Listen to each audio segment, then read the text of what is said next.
धर्म स्नेही सत श्रद्धालु यहाँ पर उपस्थित आप सभी भव्य वर पुंडरीक पुण्यात्मा महानुभाव, जीवन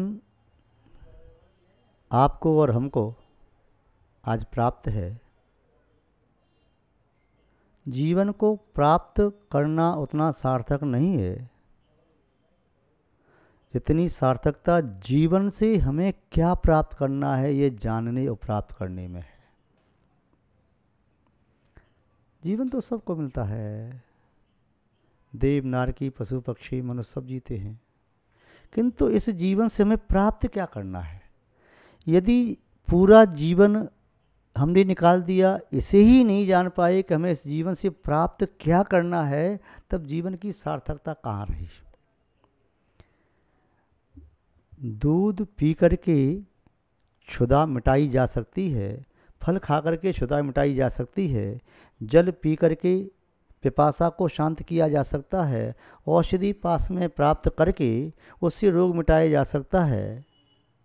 जिसे इस बात का भान नहीं है, क्या फर्क पड़ता है रोगी के पास औषधि का ढेर लगा हो, क्या फर्क पड़ता है प्यासे के पास पानी बहुत सारा रखा हो, क्या फर्क पड़ता है भूखे के पास भोजन बहुत रखा हो, सुस्वादु मृदु भोजन रखा है।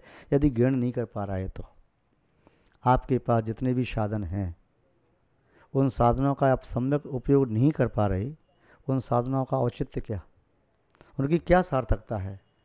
यदि कोई व्यक्ति अपनी साइकिल बाइक या स्कूटर से जा रहा है और दूसरा व्यक्ति अपनी स्कूटर साइकिल या बाइक कोई साधन है उस पर खुद न बैठ करके अपने सिर पर रख करके ले जा रहा है, कारण ये नहीं है कि साइकिल स्कूटर बाइक के पास क्या है। बात यह है कि दोनों ने एक ही कंपनी से एक ही समय उठाए, एक उस पर बैठ करके जा रहा है, एक उसको बिठाल करके ले जा रहा है। जीवन हमने और आपने दोनों ने शायद साथ साथ प्राप्त किया, लगभग पुण्य कुछ कमाबेशी करके लगभग दोनों का बराबर रहा। जैसा जन्म आपने लिया हमने भी लिया, या और सज्जनों ने भी लिया, संत पुरुषों ने लिया। अब ये सोचें कि आप उस जीवन में से सुख शांति क्यों नहीं खोज पा रहे। आप अपने जीवन में दुख ही दुख, दुख ही दुख, दुख ही दुख क्यों भोगते चले जा रहे हैं। जीवन तो बराबर है। एक व्यक्ति को उसी जीवन में से सुख और शांति की अनुभूति हो रही है, दूसरे व्यक्ति को उसी जीवन में से दुख और अशांति मिल रही है। जीवन कोई अलग अलग है क्या। जैसे आपका जन्म हुआ वैसे सज्जन पुरुषों का भी जन्म हुआ, धर्मात्मा संत महात्मा का जन्म हुआ। जैसे आप बड़े हुए वैसे वो भी बड़े हुए, जैसे आप जी रही हैं वैसे वो भी जी रही हैं। हो सकता है जैसे दाल रोटी सब्जी आप खाते हैं वैसे वो भी खा रहे हैं, किंतु कारण ऐसा क्या है कि आपको अपना जीवन बोझ स्वरूप लग रहा है, आपको अपना जीवन भार स्वरूप लग रहा है, और दूसरे प्रत्येक व्यक्ति को अपना जीवन सार स्वरूप लग रहा है, मानवता के लिए आधा स्वरूप माना जा रहा है, उसके लिए वो जीवन बोध स्वरूप लग रहा है। एक व्यक्ति एक जीवन से करोड़ों का भला कर देता है, दूसरा व्यक्ति उसी जीवन से हजारों सैकड़ों लाखों करोड़ों जीवों का नाश भी करता है, बुरा भी करता है। तो ऐसी क्या चीज़ है। बात यह है कि एक व्यक्ति उसका सदुपयोग करना जानता है, दूसरा सदुपयोग करना नहीं जानता। तो जीवन प्राप्त करना उतना पर्याप्त नहीं है जितना ये जानना जरूरी है कि जीवन से हमें क्या प्राप्त करना है।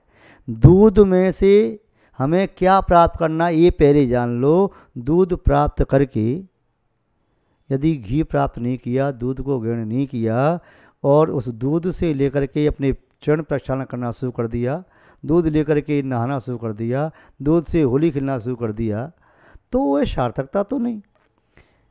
घृत से पकवान बनाए जा सकते थे, पकवान न बना करके घृत में जहर मिला करके दूसरे जीवों को मारा जा रहा है, तो वह घृत की सार्थकता तो नहीं। अमृत पाकर के कोई व्यक्ति कीचड़ धोए, कीचड़ में अमृत को डाल दे, सार्थकता तो नहीं। तुम्हारे पास यदि एक कटोरी भी घी है, तुम्हारी एक कटोरी घी को तुम्हारे सामने देखते देखते कोई व्यक्ति उस एक कटोरी घी को गंदगी में डाले, कीचड़ में डाले, विष्ठा में डाले तो तुम्हें दुख होगा, मेरा एक कटोरी घी खराब कर दिया।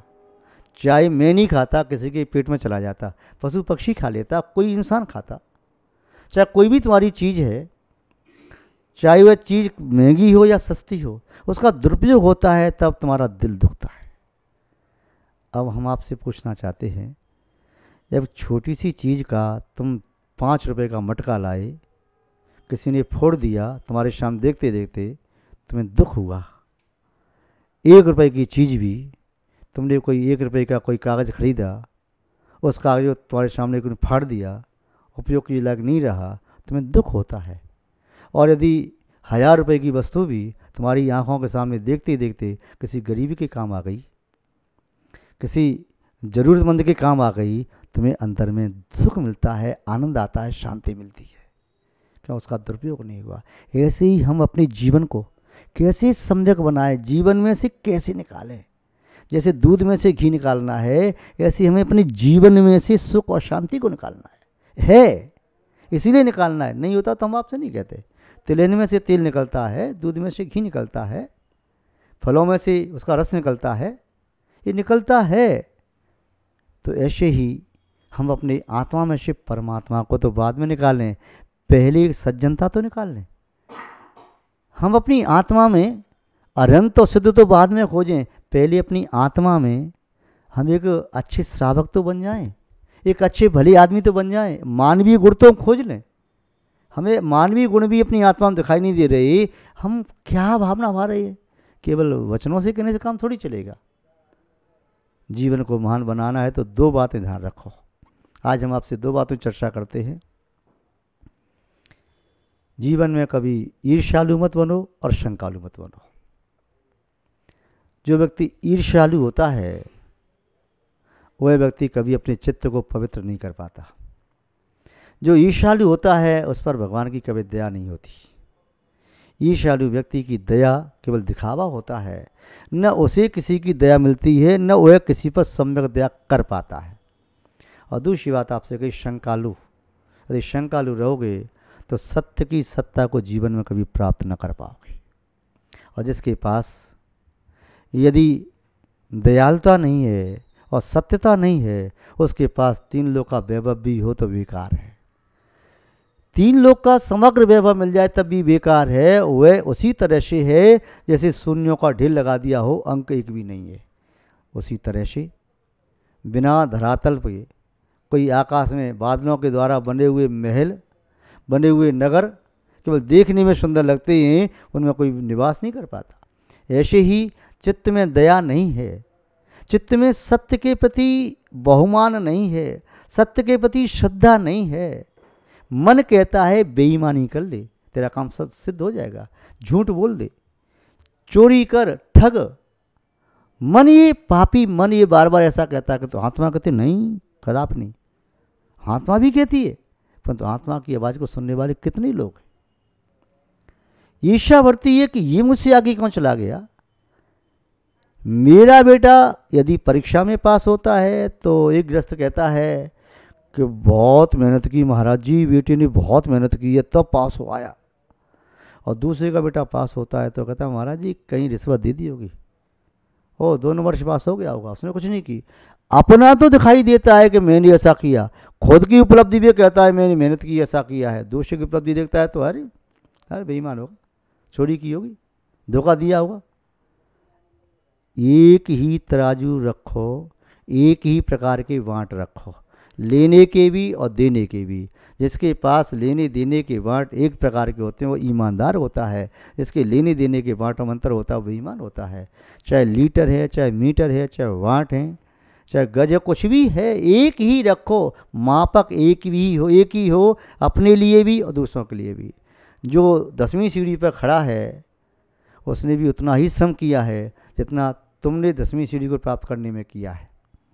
बल उतना ही लगा है। एक वस्तु ने यहाँ से वहाँ तक गति की है तो जितना बल लगना चाहिए उतना बल ही लगा है। तुमने भी यदि सीढ़ी 10वीं या 100वीं प्राप्त की है और सामने वाले ने भी प्राप्त की है तो उसके मूल्यांकन को कम मत करो, अपने बराबर जानो, सत्यता के धरातल पर पहुँच जाओगे। और जब मन कहता है नहीं मुझे ये सब मिलना चाहिए, उसे नहीं मिलना चाहिए, तो तुम कौन होते हो निर्णायक?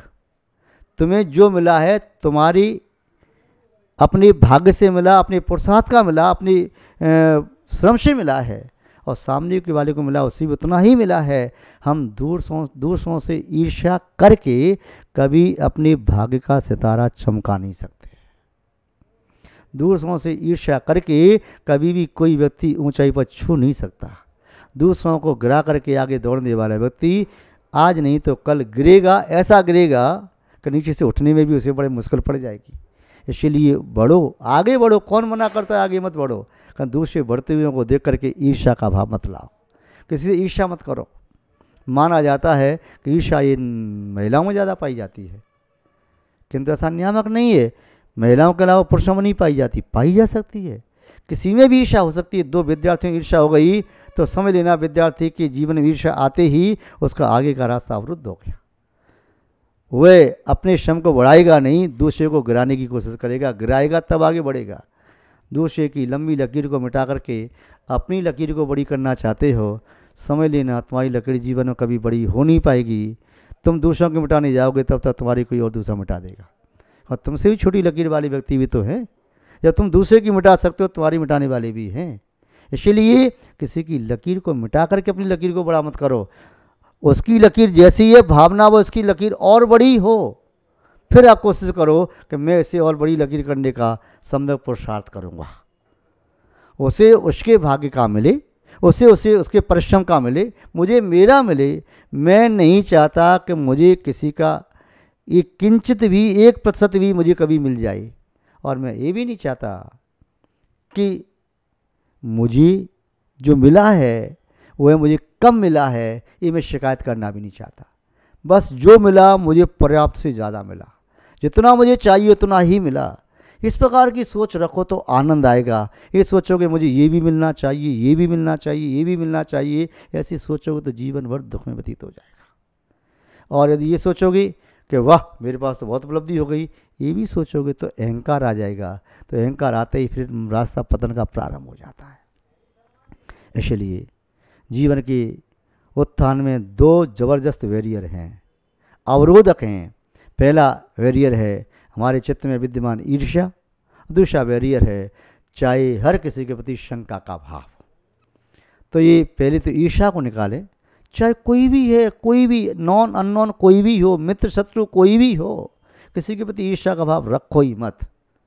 यदि अपने चित्त को पवित्र करना चाहते हो और प्रभु परमात्मा की दया चाहते हो, अपने लोगों का सहयोग चाहते हो, विरोधियों को भी अपना बनाना चाहते हो, तो कभी भी स्वप्न में भी किसी की बढ़ती को देख करके ईर्ष्या मत करो। देख दूसरों की बढ़ती को कभी न ईर्ष्या भाव धरो। आप नित्य मेरी भावना पंक्तियाँ पढ़ते होंगे। दूसरों की बढ़ती को देख ईर्ष्या का भाव नहीं, खुशी का भाव प्रकट करो, तो तुम्हारी वृद्धि अपने आप होगी। दूसरों की बढ़ती को देख ईर्ष्या करोगे तो तुम्हारी उपलब्धि तुम्हें सुख नहीं देगी, दुख ही देगी। और यदि दूसरों की बढ़ती को देख करके संतुष्ट होगे, आनंद का भाव रखोगे, तो तुम्हारी अल्प उपलब्धि भी तुम्हें बहु उपलब्धि जैसा सुख और आनंद दे सकती है। तो ईर्ष्या ये ऐसा दोष है, दिखता नहीं होता है। चित्त में होता है, दिखता नहीं है। क्रोध आता है, दिखाई देता है, क्रोध आ रहा उसको भाई। यदि कोई व्यक्ति चोरी कर रहा है तो दिखाई देता है, झूठ बोलता है तो सुनने में आता है। किंतु ईर्ष्या अंदर ही अंदर जलाती है, और जो दिखाई नहीं देता अंदर है, दिख नहीं रहा, वो ज़्यादा खतरनाक होता है। आग लगी हो तो व्यक्ति बच सकता है, दिख रही है आग की लपटें दिख रही हैं, और आग की लपटें नहीं दिख रही हों, और आसपास के जो पदार्थ ढके हैं, कपास का ढेर लगा है, आग लगी है उनके अंदर, तो कहाँ भाग करके जाओगे? तो ज़्यादा भयंकर होती है। हम भी बाहर की आग से अपने शरीर को भले ही बचा लें, किंतु अंतरंग में चित्त में विद्यमान ईर्ष्या की अग्नि से अपने चित्त को बचा पाना बड़ा मुश्किल होता है। और चित्त में विद्यमान ईर्ष्या की अग्नि वह तिल्ली की तरह से है, जो स्वयं जल करके खाक हो जाती है। दीपक को जला पाए या न जला पाए, किसी जंगल को जला पाए या न जला पाए, स्वयं तो उसे जलना ही पड़ता है। ईर्ष्या जिसके चित्त में पैदा होती है, उस चित्त को तो जलाती ही जलाती है। जिस स्थान पर कोई ऐसे पदार्थों का निर्माण किया जाता है जिन पदार्थों से बदबू आती है। वे बदबू वाले पदार्थ तुम किसी के दूसरे के मकान में फेंकने जा रही हो, उसमें बदबू पहुँचे या न पहुँचे, किंतु जहाँ तैयार हो रहा है, जहाँ विद्यमान है, वहाँ तो बदबू रहेगी ही रहेगी। तो चित्त में जो ईर्ष्या विद्यमान है, वह ईर्ष्या अपना काम करेगी। ईर्ष्या से सुख और शांति नहीं मिलती। जैसे कांटे की चुभन से फूल की सुगंध नहीं मिलती है, ऐसे ईर्ष्या से सुख शांति नहीं आती। जिस चित्त में भी ईर्ष्या हो, चाहे तुम्हारे चित्त में, चाहे हमारे चित्त में, चाहे शत्रु के चित्त में, चाहे मित्र के चित्त में, चाहे अपनों के या पराये के चित्त में, कहीं भी ईर्ष्या हो, ईर्ष्या की अग्नि तो जलाएगी ही जलाएगी, क्योंकि उसके पास वही देने के लिए है। जिसके पास जो होता वही तो देता है। ददाति यत् यशास्ति सुप्रसिद्धम इदम वचः है। ये वचन प्रसिद्ध है। आचार्य पूज्यपाद स्वामी ने शब्द उसमें लिखा कि अज्ञानोपास्त्रज्ञानम ज्ञानम ज्ञानी समाश्रया ददाति यत् यशास्ति सुप्रसिद्धम इदम वचः। ज्ञानी दूसरों को ज्ञान देता, अज्ञानी अज्ञान देता है। जिसके पास जो होता है सो देता है।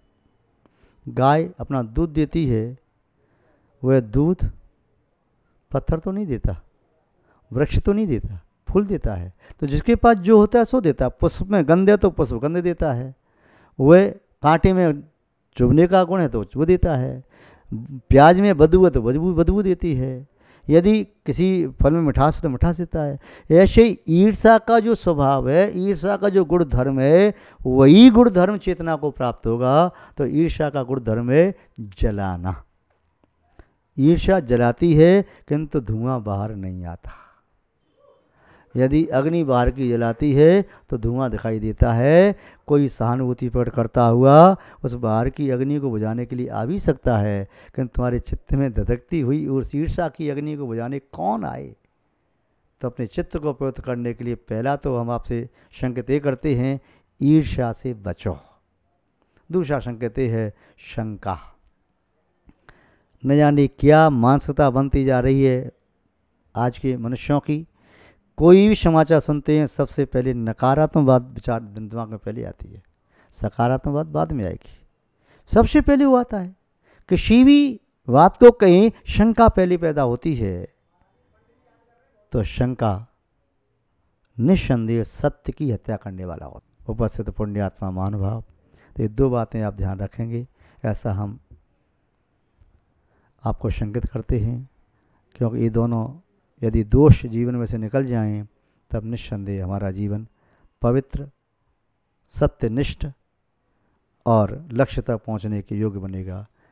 आप सब उस लक्ष्य तक पहुंचें जो आपका सम्यक लक्ष्य है। हम आपके प्रति ऐसी भावना रखते हैं और इन्हीं भावनाओं के साथ अपनी शब्द श्रृंखला को यहाँ पर विराम देते हैं। जय बोलिए श्री शांतनाथ भगवान की।